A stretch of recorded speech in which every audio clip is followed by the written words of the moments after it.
Salut à tous, c'est Bourrichon, on se retrouve pour l'analyse de la finale du top 14.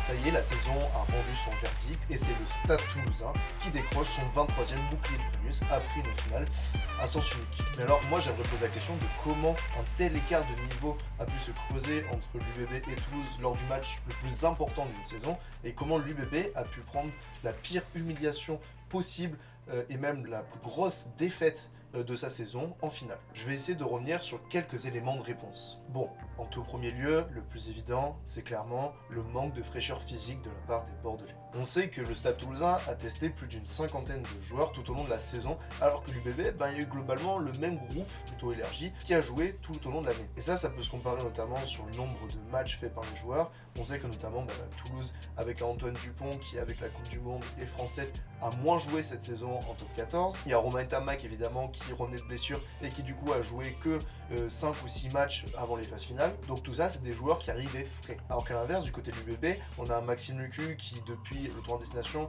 n'a fait qu'enchaîner en fait à l'UBB et parfois faisait des matchs de 80 minutes. On avait Benthama Ifuna qui était à son 34e match de l'année en comptant la Coupe du Monde et les test matchs et qui revenait de blessure, et un Mathieu Jalibert évidemment qui était blessé à la cuisse. Donc on avait en fait deux équipes qui niveau physique n'étaient pas du tout au même ranking. Surtout qu'en plus les Toulousains eux s'étaient permis le droit d'envoyer des jeunes sur certains déplacements pour faire souffler les cadres, parce qu'en fait ils avaient pris suffisamment de points d'avance sur les autres concurrents pour arriver directement en demi-finale. L'UBB quant à elle a dû jouer un match de barrage face au Racing qui a dû encore plus les épuiser. Et donc bref, c'est pour cela que le Stade Toulousain a pu jouer à son rythme dès le début du match. Ok, il y a eu la toute première action de l'UBB qui amène notamment à 3 points de Maxime Lucu, mais après c'est Toulouse qui a clairement imposé son rythme, parce que les Toulousains eux ils voulaient et ils pouvaient surtout jouer à 2000 à l'heure. Donc pourquoi s'en priver? Et on l'a vu, dès que les Toulousains avaient le ballon, et ça enchaînait, ça gagnait les impacts, et surtout il y avait un système de jeu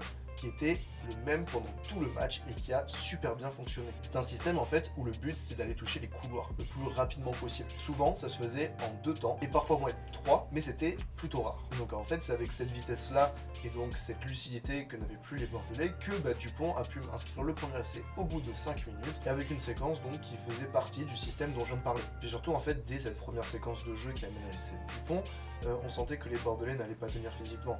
Là les impacts ils étaient perdus à chaque fois, ou en tout cas c'était Toulouse qui avait des rugs suffisamment propres pour pouvoir jouer vite, et il y a eu beaucoup de plaquages manqués, à l'image de Poirot qui manque le dernier plaquage sur Antoine Dupont. Et évidemment, en plus de ça, Tevita Tatafou ne se baisse pas sur un plaquage et prend un carton jaune, donc c'est le début cauchemardesque pour l'UBB. Et en fait, on a senti très rapidement qu'après le premier essai de Dupont, les Bordelais ont clairement baissé les bras et savaient qu'ils ne reviendraient pas, alors qu'il y avait encore que 7-0. Et donc c'est à partir de là que le Stade Toulousain a pu donc véritablement accélérer et surtout ne pas paniquer quand l'UBB avait le ballon. Parce que quand même, en fait, tout au long du match, l'UBB, ils ont eu quelques munitions. J'ai notamment en tête plusieurs actions où l'UBB avance, mais qu'après, il y a eu des mauvais choix ou des petites fautes qui venaient vendanger en fait ces occasions. Je pense notamment en début de seconde période à une percée de Buros, où après plusieurs actions, Diaby fait en avant. En première mi-temps aussi, on a eu plusieurs fois des actions où l'UBB était dans l'avancée, et puis après Jalibert donnait des coups de pied qui étaient mal sentis et mal réalisés.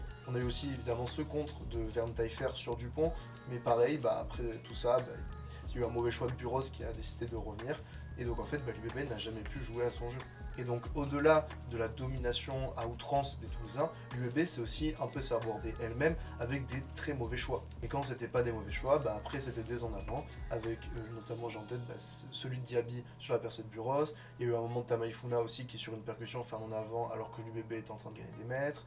Il y a eu deux porteurs en seconde mi-temps qui n'arrivaient pas à capter un ballon, une passe tout à fait simple. En fait plusieurs fois l'UBB était tellement pris physiquement que ils avaient plus aucune lucidité et plus aucune fraîcheur. Alors qu'à l'inverse, la force des Toulousains, c'est comme je disais, c'était d'avoir gardé ce système de jeu tout au long du match. Et ce qui était intéressant, ce que j'ai noté, c'est que sur le premier temps, généralement, ils envoyaient les gros, ou en tout cas des perce-murailles comme Aki ou Chocobars. Et dans un deuxième temps, si les trois quarts n'avaient pas été utilisés, c'était à peu près toujours la même structure. Nous avions soit Ramos ou Aki en premier receveur de balle. Dans leur dos, il y avait ce Ntamak, avec son ailier inter, donc c'était souvent Malia, mais ça pouvait être Kinghorn aussi, et avec un peu plus loin, donc Chocobares qui arrivait en cut. Ce qui fait que Aki, au moment de recevoir le ballon, il y avait soit le choix de donner un Ntamak dans le dos, soit en cut pour Chocobares, soit à la limite pour Malia qui arrivait à l'inter. Donc en fait, à chaque fois, les Toulousains avaient minimum 3 solutions sur le deuxième temps de jeu. Et donc c'était un enfer pour la défense. Et c'est notamment grâce à ça qui marque l'essai de Thomas Ramos. Je parle de celui où Ntamak après fait une percée et joue au pied pour Ramos qui récupère et va marquer. Donc je crois que c'est le premier si je dis pas de bêtises. Et en fait ouais, c'était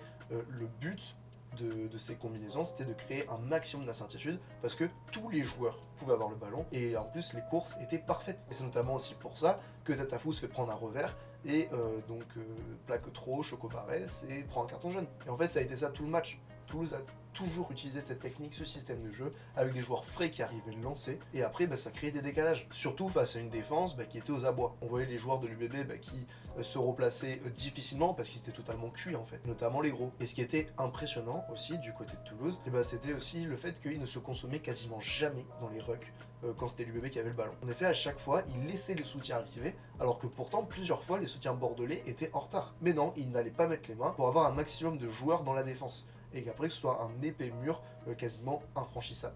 Et ça a super bien marché, et en plus, ils s'octroyaient le droit quand même d'aller envoyer un Jack Willis de temps en temps gratter un ballon. Parce que, comme je l'ai dit, les soutiens bordelais étaient en retard. Et après, en seconde mi-temps, en fait, le reste a été juste du plaisir de la part des Toulousains. Je pense notamment à ce dernier essai, marqué par Capozzo, ou avec une relance de 100 mètres, et juste les gars, ils jouent, parce que c'est un jeu et qu'ils veulent se faire plaisir avant tout. Ils savaient qu'ils avaient gagné le match de manière assez large, donc autant jouer. Et cette mentalité, je trouve que c'est la bonne. Parce que quand on respecte l'adversaire, on essaie de lui mettre un maximum de points. Ce que j'ai aimé aussi, c'est que les Toulousains ne sont jamais tombés dans le surjeu et on va dire dans le chambrage. Il n'y a pas eu de grands gestes, de grandes chistera, de trucs tentés un peu n'importe comment, juste pour provoquer l'adversaire. Ils sont juste respectés leur plan de jeu à la lettre, du début jusqu'à la fin. Et sur cet essai, notamment, celui de Capozzo, on voit clairement la différence de fraîcheur physique avec un Peato Movaca qui était revenu sur le terrain et qui lâche une accélération depuis son embut, alors qu'il venait de se faire quand même un match quasiment entier parce qu'il était sorti. Enfin, vraiment, ça se voyait que les mecs étaient hyper frais. Alors qu'en plus, en face, l'UBB n'a jamais pu jouer son jeu avec un Mathieu Jalibert blessé. Donc c'était jamais lui, ou en tout cas pas souvent lui qui prenait le ballon en premier, c'était plus un Romain Buros. Et en plus, dès qu'il prenait le ballon en premier, Mathieu Jalibert, il donnait assez gros de manière assez molle, où il pouvait pas accélérer parce qu'avec sa cuisse en moins, il pouvait pas. Et du coup, je me pose la question de, en fait, pourquoi ne pas avoir mis Zach Holmes? Parce que certes, c'est un joueur qui a beaucoup moins de niveau que Mathieu Jalibert, mais au moins il était à 100%. Donc là, je comprends pas en fait l'idée d'avoir mis Jalibert, autant le mettre remplaçant et le faire rentrer sur une fin de match si c'était un peu plus sérieux. Enfin bref, mon analyse est à présent terminée, mais on va passer quand même au top et au flop, et ça va être du coup des top et flops un peu spéciaux, vu que je vais faire 3 tops et 3 flops par équipe. Pour les tops bordelais et pour les flops toulousains, j'ai un peu galéré, il fallait vraiment que je creuse, parce que il y a tellement eu de surdomination de Toulouse que c'était compliqué de mettre des flops toulousains et des tops bordelais. Bon, le premier top toulousain, c'est Antoine Dupont en fait. Un doublé, une vision de jeu exceptionnelle, créer de l'incertitude, il est juste trop fort. Le deuxième, c'est Thibaut Flamand. J'ai trouvé qu'il a fait un match énorme avec des prises d'intervalle à chaque fois et des courses hyper bien senties. Et puis même dans le combat aussi, pour le passer, c'est très compliqué parce que c'est une masse physique impressionnante. Et il a fait juste faire un match de fou. Tout comme Jack Willis, qui est le dernier top toulousain, qui pareil était un dur au mail, qui était partout, tout le temps. Il avait aussi des bonnes courses, à l'image de ce plaquage cassé sur Tatafou, qui amène du coup une avancée toulousaine. Et plus tard, l'essai de Movaca. Non, Jack Willis énorme. En top, côté UBB, pareil, j'ai dû creuser. Et je vais sortir 3 joueurs qui ont essayé de se démarquer plus que les autres, à savoir le capitaine Maxime Lucu, qui s'est donné vraiment à 100%, et pour qui j'ai eu vraiment de peine à la fin, parce que se prendre une énorme raclée comme ça en finale, c'est hyper dur, surtout pour un mec qui donne tout sur le terrain. Les deux autres, c'est Nicolas Deporter et Vanita Fer, qui ont essayé, comme ils ont pu, d'amener un petit peu de puissance, un peu d'envie, mais malheureusement, ça n'a pas suffi. En flop bordelais, maintenant, je vais parler de Jefferson Poirot, qui a manqué énormément de plaquage, qui n'a pas été un avant, qui a avancé. Il a reculé sur chaque impact, mais il n'a pas été bon.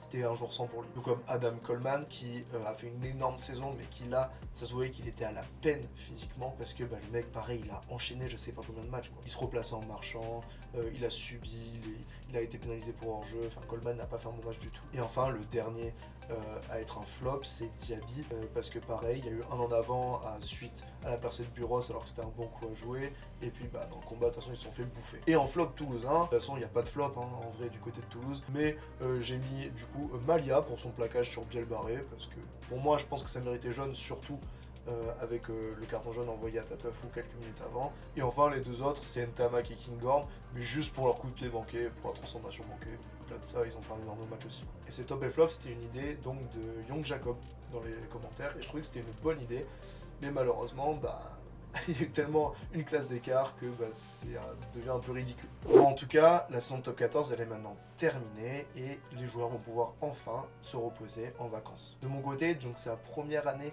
que je fais des analyses sur YouTube sur une saison entière, et juste j'aimerais vous remercier pour l'accueil que vous avez fait à ma chaîne, parce que je pensais pas que ça allait grandir de manière aussi vite. Là j'ai quasiment 300 abonnés alors que j'en avais 0 en août dernier, quoi. Au total, j'aurais fait donc 26 vidéos sur la phase régulière et 3 sur les phases finales, en comptant toutes les extras. J'en ai fait notamment 2 en rapport avec le top 14, et après, il y a eu toutes les vidéos qui parlaient un petit peu du rugby international. Enfin bref, c'était une année assez chargée pour ma part. Et bien sûr, évidemment que cet été, je vais repartir avec des vidéos preview, mon 15 de l'année et mon 15 des déceptions. Et puis après, on repartira sur la saison 2024-2025. En tout cas, merci vraiment pour cette année.